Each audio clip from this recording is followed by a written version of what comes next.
আসসালামু আলাইকুম রহমতুল্লাহি ওবারাকাতু।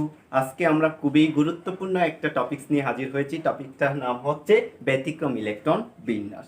ব্যতিক্রম ইলেকট্রন বিন্যাস সম্পর্কে জানতে হলে যে বিষয়গুলো আগে জানতে হবে সেটি হচ্ছে অরবিট, অরবিটাল আর সহকারী কোয়ান্টাম সংখ্যা কি সে সম্পর্কে একটু ধারণা থাকতে হবে।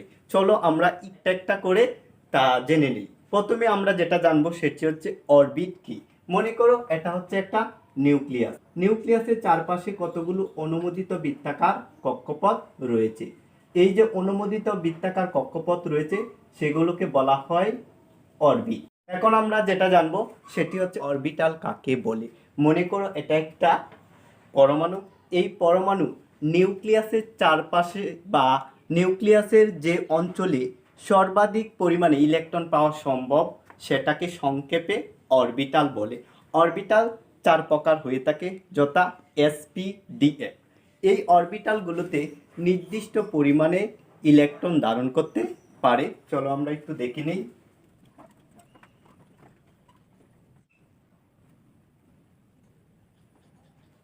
এস অরবিটালে সর্বোচ্চ 2টা ইলেকট্রন ধারণ করতে পারে। পি অরবিটালে সর্বোচ্চ 6টা ইলেকট্রন ধারণ করতে পারে। ডি অরবিটালে সর্বোচ্চ 10টা ইলেকট্রন ধারণ করতে পারে। এফ অরবিটালে সর্বোচ্চ 14টা ইলেকট্রন ধারণ করতে পারে।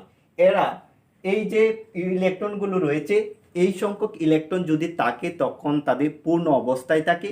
আর অর্ধপূর্ণ অবস্থায় কয়টি করে ইলেকট্রন থাকে তা আমরা একটু দেখে নিই।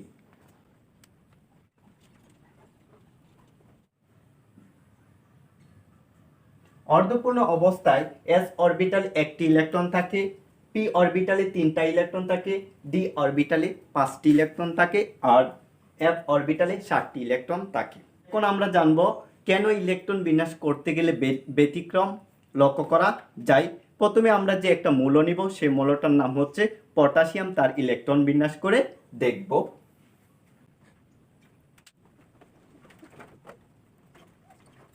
এখানে দেখো যে ইলেকট্রনগুলো যোগ করলে দেখা যায় ট্রিপিতে অলরেডি ইলেকট্রন সংখ্যা হয়েছে 18 আর যার পাউন্ড সংখ্যা হচ্ছে 19। তাহলে আরও একটা ইলেকট্রন প্রয়োজন। সেই ইলেকট্রনটা 3ডিতে যাবে না 4s-এ যাবে সেটা হচ্ছে কথা।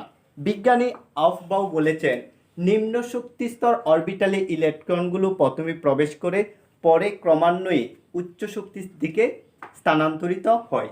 এক্ষেত্রে 3D নিম্ন শক্তি স্তর না 4s নিম্ন শক্তি স্তর সেটা বুঝতে হবে। তোমরা হয়তো বলতে পারো যে 3D এটা হচ্ছে, এখানে দেখো যে প্রথম যে সংখ্যাগুলো রয়েছে এই সংখ্যাগুলো হচ্ছে প্রধান কোয়ান্টাম সংখ্যা। যেহেতু প্রধান কোয়ান্টাম সংখ্যা এখানে 3, মনে হচ্ছে এটা নিম্ন শক্তি স্তর।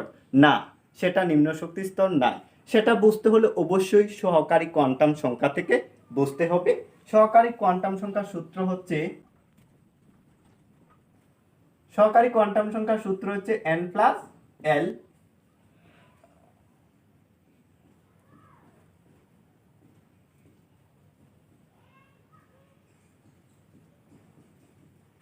এক্ষেত্রে দেখো আমি যে সহকারী কোয়ান্টাম সংখ্যা লিখেছি তার সূত্রটা হচ্ছে n+l। আর সহকারী কোয়ান্টাম সংখ্যার ক্ষেত্রে s=0। p এর মান হচ্ছে 1, d এর মান হচ্ছে 2 আর f এর মান হচ্ছে 3। আমরা এখন এই সহকারী কোয়ান্টাম সংখ্যার সূত্রে বসিয়ে দেখব 3D-তে ইলেকট্রন আগে যাবে না 4s ইলেকট্রন আগে যাবে। সো আমি লিখতে পারবো n+l। এক্ষেত্রে দেখো এখানে প্রধান কোয়ান্টাম সংখ্যা হচ্ছে 3 আর প্রধান কোয়ান্টাম সংখ্যাকে আমরা n দ্বারা প্রকাশ করি। সো আমরা লিখব 3D-র জন্য লিখতে পারবো এখানে প্রধান কোয়ান্টাম সংখ্যা হচ্ছে 3 আর l হচ্ছে সহকারী কোয়ান্টাম সংখ্যা। আর সহকারী কোয়ান্টাম সংখ্যা এখানে রয়েছে ডির ক্ষেত্রে আমরা পাবো 2, বসিয়ে দেব 2। তাহলে হবে এখানে 5। আর 4s এর ক্ষেত্রে যেটা হবে আমরা লিখব সূত্র একটাই n+l। এক্ষেত্রে n হচ্ছে প্রধান কোয়ান্টাম সংখ্যা যেটা হচ্ছে 4 এর মান, আমরা এখানে 4 বসাবো প্লাস। আর l হচ্ছে সহকারী কোয়ান্টাম সংখ্যা যার s এর মান হচ্ছে 0। সেক্ষেত্রে আমরা এখানে 0 বসাবো। এখানে দেখা যাচ্ছে 4 এর সাথে 0 যোগ দিলে হবে 4। তাহলে তোমরাই বলো এখানে 3D নিম্ন শক্তি স্তর না 4s নিম্ন শক্তি স্তর। যেহেতু এখানে 4, সো আমি এটা বলতে পারি এটা হচ্ছে নিম্ন শক্তি স্তর। আর আউবাউ নীতি অনুসারে প্রথমে নিম্ন শক্তি স্তরের অরবিটাল ইলেকট্রন প্রবেশ করবে, পরে ক্রমান্বয়ে উচ্চ শক্তি স্তরের দিকে ইলেকট্রন যাবে। সে এক্ষেত্রে যে 18টা ইলেকট্রন অলরেডি আরও একটি ইলেকট্রন শর্ট, সে একটা ইলেকট্রন 3D তে না গিয়ে 4s এ চলে যাবে।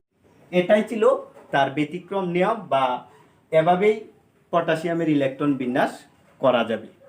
I hope you can understand this is thing. Chromium আর কপারের ইলেকট্রন বিন্যাস করে দেখি। এখানে দেখো ক্রোমিয়ামের পারমাণবিক সংখ্যা হচ্ছে 24, যার ইলেকট্রন বিন্যাস হচ্ছে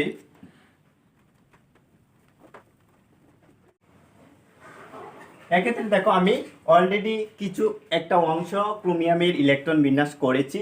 ক্রোমিয়ামের পারমাণবিক সংখ্যা হচ্ছে 24, যার ইলেকট্রন বিন্যাস অর্থাৎ 3p পর্যন্ত ইলেকট্রন সংখ্যা দাঁড়ায় 18টা। 24 লিখতে আমার আরও 6টি ইলেকট্রন রয়েছে।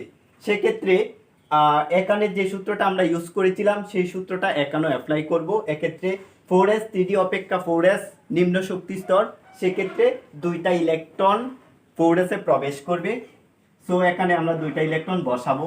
এখানে দেখো 2টা ইলেকট্রন বসালে হবে 20টা ইলেকট্রন। ক্রোমিয়াম আরও পূর্ণ করতে 4টি ইলেকট্রন প্রয়োজন। এই 4টি ইলেকট্রন 3D-তে প্রবেশ করবে। কিন্তু এভাবে যদি ইলেকট্রন বিন্যাস করো, দেখো সবদি অরবিটালের সিকোয়েন্স ঠিক আছে, প্লাস অরবিটালে যতগুলো ইলেকট্রন ধারণ করার কথা ঠিক সেভাবেই তোমরা বসিয়েছো। কারণ আমরা জানি এস অরবিটালে সর্বোচ্চ 2টা, পি অরবিটালে 6টা, ডি অরবিটালে 10টা, এফ অরবিটালে 14টা। এখানে দেখো আমরা এভাবে ইলেকট্রন বসিয়েছি। বসানোর শর্ত ওই ইলেকট্রন বিন্যাসটা ভুল। কেন ভুল? আমরা জানি অর্ধপূর্ণ আর পূর্ণ, ডি অরবিটাল অর্ধপূর্ণ বা পূর্ণ অবস্থায় বেশি সুস্থিত থাকে। পূর্ণ অবস্থায় ডিতে ইলেকট্রন থাকে 10টা, আর অর্ধপূর্ণ অবস্থায় ডিতে ইলেকট্রন থাকে 5টা। এখানে দেখো ডি অরবিটালে ইলেকট্রন রয়েছে 4টি, সে অর্ধপূর্ণ অপেক্ষা একটি ইলেকট্রন কম। সো এক্ষেত্রে যদি এখান থেকে একটা ইলেকট্রন ট্রান্সফার হয়, তাহলে হবে যে ইলেকট্রন বিন্যাসটা 4s1 3d5। এক্ষেত্রে দেখো এখানে সে অর্ধপূর্ণ হয়েছে। অর্ধপূর্ণ হয়েছে মানে সে সুস্থিত হয়েছে। এটা হচ্ছে ভুল ইলেকট্রন বিন্যাস।